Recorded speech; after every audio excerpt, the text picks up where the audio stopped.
हाँ बोलिए। स्टार्ट करें। हाँ ये हमारा तीसरा वीडियो है। इससे पहले हम 2 वीडियो पहले बना चुके हैं, एक हैंड वॉशिंग के लिए और एक ड्रेसिंग के लिए। जो भी स्टूडेंट है, जो पैरामेडिकल का स्टूडेंट है, नर्सिंग का स्टूडेंट है या फार्मेसी का स्टूडेंट है, ये वीडियो उनको देखना चाहिए। और हम बीच बीच में वीडियो बनाते रहेंगे, आप अपना इससे नॉलेज इंक्रीज करते रहिए। आज हम लोग एक टॉपिक पर चर्चा करेंगे जिसका नाम है स्टेरिलाइजेशन एंड डिसइंफेक्शन टेक्निक। तो स्टेरिलाइजेशन और डिसइंफेक्शन टेक्निक क्या है और ये हमारे मेडिकल में क्या मायने रखता है, इसका करने से क्या फ़ायदा है, नहीं करने से क्या नुकसान है, ये सारी बातों पर चर्चा करेंगे। जब तक ये मानव का प्रवृत्ति है कि जब तक उसमें उसको लाभ नहीं दिखेगा तब तक वो काम नहीं करेगा, है ना। तो स्टेरिलाइजेशन के बारे में यदि जो स्टेरिलाइजेशन का डिफिनेशन बोला जाए तो sterilisation is a process in which destroying all microorganisms including spores. तो दड़े दड़े हम इंग्लिश में बोल दिए तो उसको समझना है। डिस्ट्रॉइंग माइक्रो ऑर्गेनिज्म, यानी माइक्रो ऑर्गेनिज्म क्या हो सकता है? पैथोजेनिक ऑर्गेनिज्म हो सकता है। पैथोजेनिक ऑर्गेनिज्म में क्या होगा? बैक्टीरिया होगा, वायरस हो सकता है, फंगस हो सकता है, पैरासाइट्स हो सकता है, प्रोटोजोन्स हो सकता है। जो पैथोजेनिक ऑर्गेनिज्म एक मरीज से दूसरे मरीज में फैलाता है ना। तो वैसे माइक्रो ऑर्गेनिज्म को हम लोग किल करते हैं, उस प्रक्रिया को स्टेरिलाइजेशन बोलते हैं। इसीलिए बोले destroying microorganisms including spores. अब सवाल क्या उठता है कि स्पोर्स क्या है? यदि जो हम स्पोर को किल कर देंगे, स्पोर को यदि जो हम लोग किल कर देंगे तो दोबारा उस पर माइक्रो ऑर्गेनिज्म ग्रो नहीं करेगा। जिस इक्विपमेंट को, जिस इंस्ट्रूमेंट को हम लोग स्टेरलाइज कर देते हैं, वो उस पर दोबारा कोई भी माइक्रो ऑर्गेनिज्म ग्रो नहीं करता है ना। कभी उस और डिसइंफेक्शन के बारे में चर्चा करते हैं। तो डिसइंफेक्शन में क्या होता है कि destroying micro organism but not spores. Disinfection में क्या होता है कि डिसइंफेक्ट तो हो जाता है ना, काम चलाव हो जाता है, लेकिन वो जो है उस पर फिर से माइक्रो ऑर्गेनिज्म ग्रो कर सकता है क्योंकि उसमें स्पोर डेड नहीं किया। स्पोर को अब जनरल भाषा में आपको समझाएं तो जैसे कि घास है, तो घास को आप यदि जो उसको जड़ से ख़त्म कर दे रहे हैं तो वहाँ घास उगने की संभावना बिल्कुल नहीं रहती। और यदि जो घास को ऊपर से सिर्फ काट रहे हैं तो उस पर फिर से घास उगने की संभावना रहती है ना। तो आप लोग को एग्जाम की दृष्टि से और प्रोफेशनल या क्लिनिकल दृष्टिकोण से भी आपको जानना है कि यदि जो स्टेरिलाइजेशन में कि sterilisation is a process destroying microorganisms including spores, यानी स्टेरिलाइजेशन में पूरी तरह से माइक्रो ऑर्गेनिज्म खत्म हो जाता है और डिसइंफेक्शन में पूरी तरह से माइक्रो ऑर्गेनिज्म खत्म नहीं होता है। एग्जाम में आपसे पूछा जाता है कि sterilisation means dead spore, not spore, both या नन। तो इसमें क्या बोलिएगा? बोथ हो है ना, कि उसमें स्पोर नहीं रहता है, डेड कर जाता है ना। डिसइंफेक्शन में क्या होता है? स्पोर क्या होता है डिसइंफेक्शन में? कुछ नहीं होता है, स्पोर नहीं मरता है ना, नॉट स्पोर।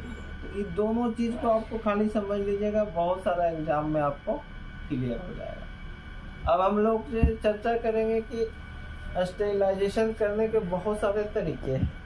अब हम लोग तरीकों पर विचार करेंगे, है ना। तो अभी हम लोग चर्चा कर रहे थे कि स्टेरिलाइजेशन और डिसइंफेक्शन टेक्निक के बारे में, है ना, कि जान गए कि स्टेरिलाइजेशन से बेनिफिट है कि एक इंस्ट्रूमेंट यदि जो या एक इक्विपमेंट यूज करते हैं तो दूसरे में संक्रमण नहीं फैलाता है।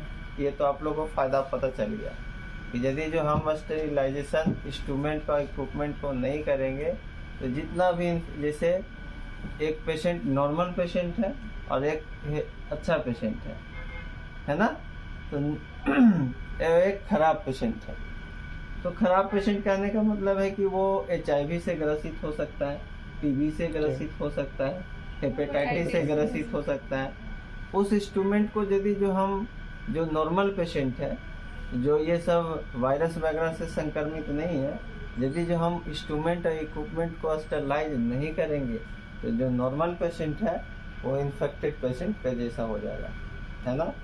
ये एकदम, ये इसीलिए स्टेरिलाइजेशन जरूरी है कि इन्फेक्टेड पेशेंट का इन्फेक्शन नॉर्मल पेशेंट में नहीं चला जाए। अन्यथा हम लोग तो ऐसे ही लापरवाह है, हम लोग थोड़ी स्टेरिलाइजेशन करेंगे, मेहनत लगता है, नहीं लगता है, लगता है। तो ये सबसे बड़ा बेनिफिशियल है कि हम लोग इन्फेक्शन और इन्फेक्शन बचाने का काम यदि जो बात किया जाए तो सभी लोगों का जिम्मेवारी होता है। तो जैसे आप ICU में हैं सारे लोग, इन लोग का भी ले लो, तो ICU में है तो आपका जिम्मेवारी है कि एक पेशेंट का इन्फेक्शन दूसरे पेशेंट में नहीं जाए।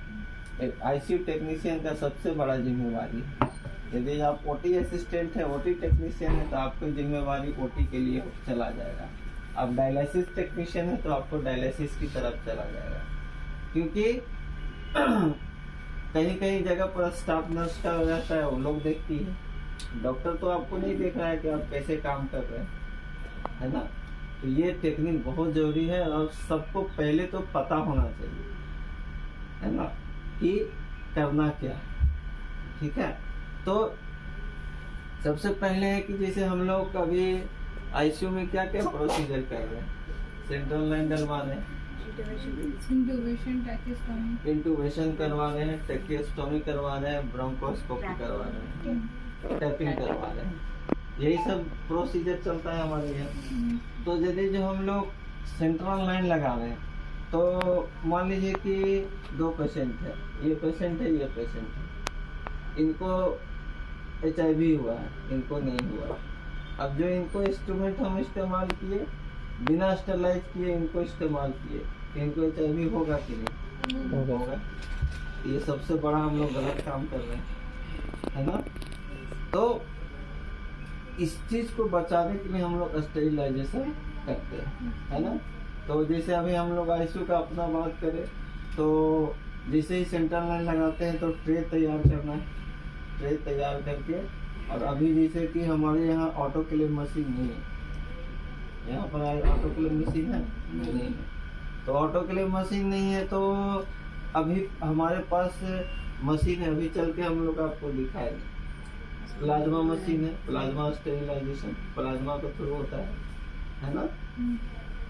और जो अभी उसमें कैसेट वगैरह खत्म है, कैसेट जैसे ही आएगा तो हम लोग कैसेट के बारे में आपको बताएंगे कि कैसे स्टेरिलाइज करना है। हमको लगता है बहुत सारे लोग किया भी है, तुम की थी ना प्लाज्मा स्टेरिलाइजेशन की, है ना। और कोशिश करना है कि उसको CSD भेज दे, है ना। CSD यदि हम अपना ICU का बात कर रहे हैं अभी, फिर उसके बाद जनरल बात करेंगे। तो CSD जैसे 3-4 ट्रे रहे तो 1-8 ट्रे हम लोग रखे, बाकी सारे को CSD भेजे। CSD से जो स्टेरलाइज किया हुआ आता है वो पेशेंट में हम लोग इस्तेमाल करते हैं तो पेशेंट का इन्फेक्शन कम से कम होता है ना।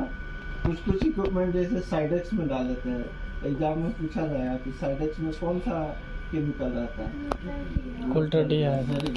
तो उसमें डुबा कर रखते हैं। यदि जो किसी आइटम को 12 घंटा डुबा कर रख लीजिए लगातार, तो वो आइटम क्या हो जाता है, स्टेरलाइज हो जाता है। और किसी को आप 15-20 मिनट खाली डुबा कर रख रहे हैं तो वो खाली डिसइंफेक्ट होगा। स्टेरलाइज और डिसइंफेक्ट का मतलब समझ ही गए हैं आप लोग। तो जैसे यहाँ साइडेक्स में डाल के हम इक्विपमेंट को रख सकते हैं, है ना। और आप OT में जाके देखिएगा तो वहाँ लाइजोल देखने को मिलेगा, वहाँ सीजर को डाला हुआ रहता है ना।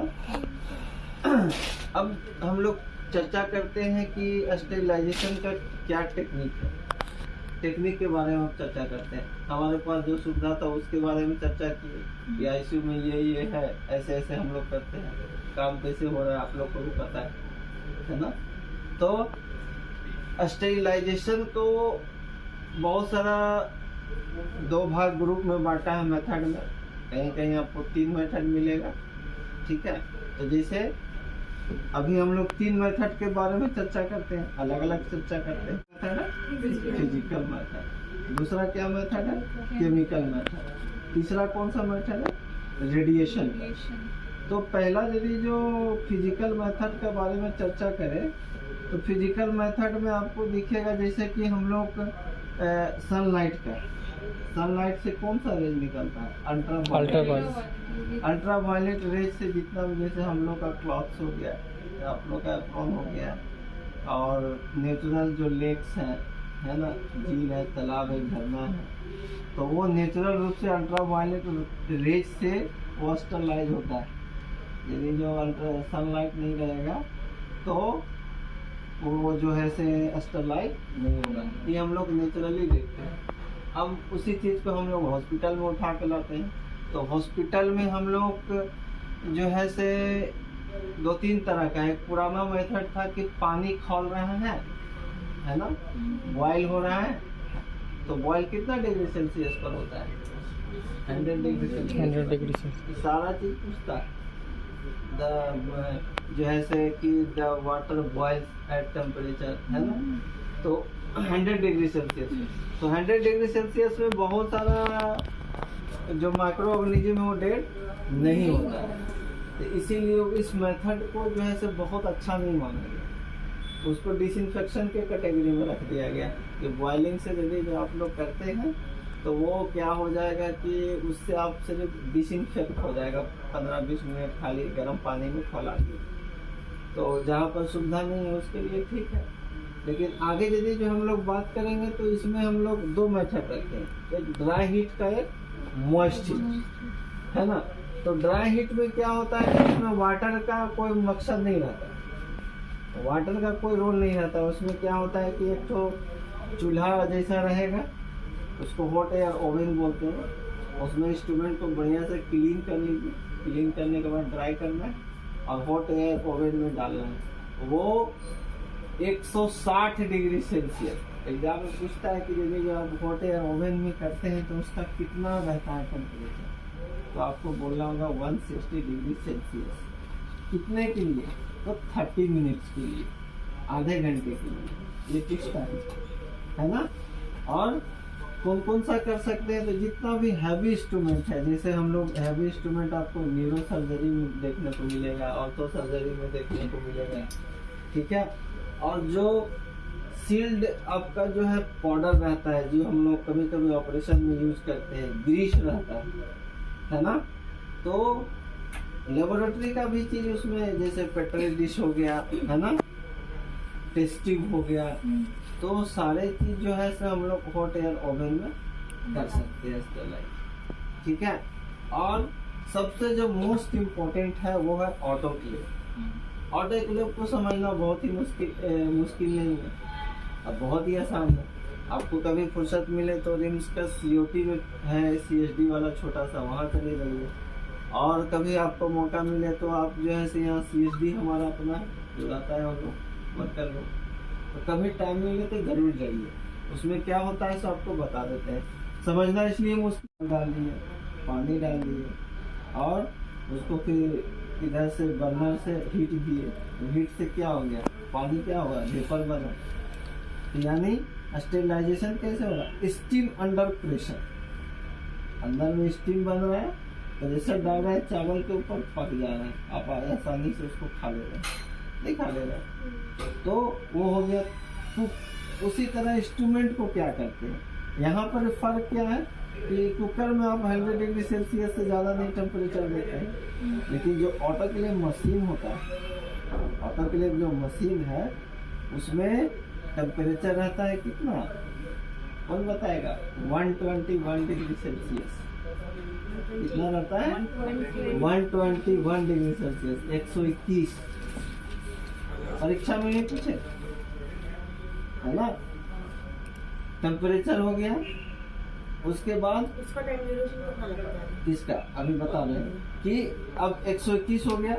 अब उसको करना है कितना, तो 30 से 45 मिनट, आधा घंटा से 45 मिनट तक करना है काम। जब तक टेम्परेचर 121 डिग्री सेल्सियस नहीं आ गया तब तक आपको, उसके बाद आपको आधा घंटा करना है। किसी जैसे ठंडा का मौसम है, मशीन को 121 डिग्री सेल्सियस गर्म होने में 1 घंटा लग जाता है, 1 से 1.5 घंटा। ठंडा का मौसम, अभी गर्मी का मौसम है, आधा घंटा लग ही जाएगा। उसके बाद काउंट करना है। ये नहीं कि मशीन चालू किए और बोल दिए कि नहीं से आधा घंटा में जो है से स्टरलाइज होकर निकल गया, ऐसा बिल्कुल नहीं करना है ना। तो ऑटोक्लेव कैसे काम कर रहा है आपको जनरल इमेजिन हो जाना चाहिए। स्टीम अंडर प्रेशर, कुकर की तरह ही एकदम, जैसा कुकर का फंक्शन है सेम उसी तरह ऑटोक्लेव है। ऑटोक्लेव जब भी चलाइए तो उसमें पानी का लेवल देख लेना। मान लीजिए कि आप चावल पका रहे हैं, खाली चावल डाल दिए, उसमें पानी नहीं डालिएगा, क्या होगा, जल जाएगा या तो कुकर आपका ब्लास्ट करेगा। इस तरह का घटना देखने को बहुत मिलता है, तो ये बेवकूफ़ी नहीं करना। मतलब पानी का लेवल उसमें होना चाहिए। जैसे आप 1 गिलास चावल डाल रहे हैं तो 2 गिलास पानी डालते हैं कि नहीं, उसी तरह उसका है, उसका लेवल दिया हुआ रहता है कि 15 लीटर, जैसे कैपेसिटी पर डिपेंड करता है। बड़ा कैपेसिटी का ऑटोक्लेव है, उसमें लिखा हुआ रहता है 20 लीटर इसमें चाहिए, तब ये जो है से नॉर्मल फंक्शन करेगा। अब बिना पानी डाले हुए आप उसको ऑन कर दीजिएगा तो ब्लास्ट कर जाएगा, है ना। ये बड़ा संस्था है तब ना, ऑटोक्लेव नहीं है। तो पहले यहाँ पर तो छोटा संस्था में जाइएगा तो आपको ऑटोक्लेव खुद करना होगा। तो आप लोग ट्रेनिंग में है तो आप लोग को वहाँ भी जाना चाहिए, है ना। मान लीजिए कि सर आपको भेज नहीं रहे प्रॉपरली उस जगह पर, लेकिन आपको जैसे खुद कभी टाइम मिलता है जरूर जाके सीख लीजिए। बहुत ज़्यादा सीखने में टाइम नहीं लगेगा। जैसे अभी जो हम बता दे रहे हैं उस चीज़ को खाली समझ जाइएगा कि अब आपको बता दें कि पानी का लेवल देख लेना है, तो आप वहाँ जाइएगा तो सिर्फ पानी का लेवल देखिएगा। हो सकता है कभी टाइम मिले तो हम भी आपको विजिट करवाएं, पूछ के वहाँ के स्टाफ लोग से, है ना। तो उसका वाटर लेवल देख लेना, वाटर हो गया। उसके बाद उसको जैसे हम लोग यहाँ क्या कर रहे हैं, या तो फिर इंडक्शन से हम लोग हीट देते हैं, किसी भी मेथड से दे सकते हैं। तो हम लोग इलेक्ट्रिक से उसको देते हैं, है ना। तो इलेक्ट्रिक से उसमें टेम्परेचर वाला पैरामीटर्स लगा हुआ है, ऐसे उसमें दिखाएगा कि कितना टेम्परेचर। तो यदि जो 121 डिग्री सेल्सियस आ गया, है ना, तो 121 डिग्री सेल्सियस आ गया, यानी कि आप उसको जो है से स्टार्ट कर सकते हैं। उसके बाद 30 से 45 मिनट्स टाइम देना है।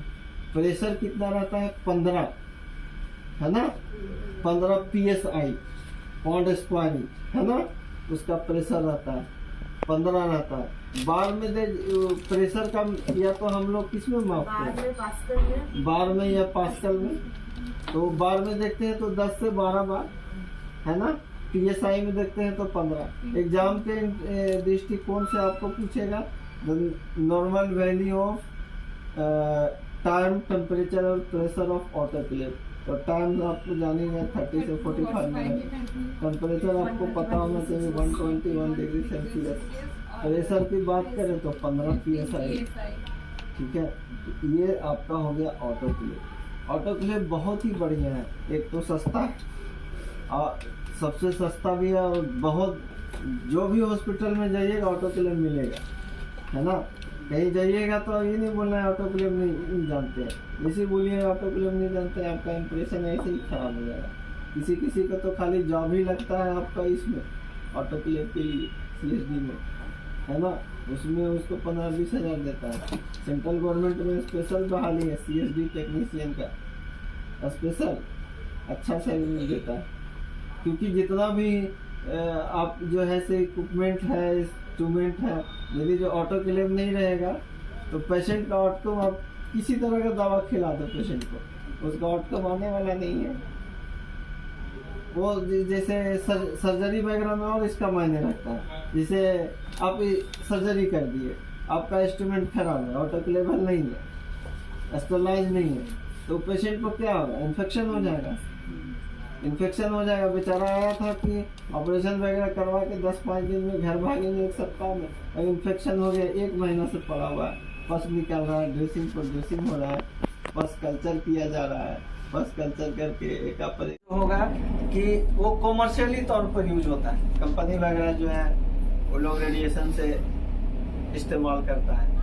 उसमें थियोरेटिकल में आपको दिखाता है कोबाल्ट 60 जिससे वो स्टरलाइज करता है, और रेडिएशन में आप अल्ट्रा वायलेट रेज से चिप परिचित है। ठीक है, तो ये सारे चीज है। तो अभी जो तुम लोग को बहुत सारा चीज बताया, आपको जो है से क्लिनिकली भी काम आएगा, जो आप काम कीजिएगा, जॉब कीजिएगा, थ्योरेटिकली आपको एग्जाम में ये हेल्प करेगा।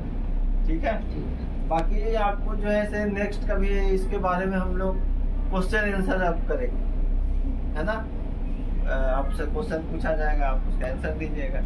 आप आज का इंटरव्यू यही रहेगा कि आप लोग इसके बारे में गहन अध्ययन कीजिए। जो टॉपिक आपको दिया हुआ है सिलेबस में, उसको पढ़िए, इधर चर्चा वगैरह कीजिए।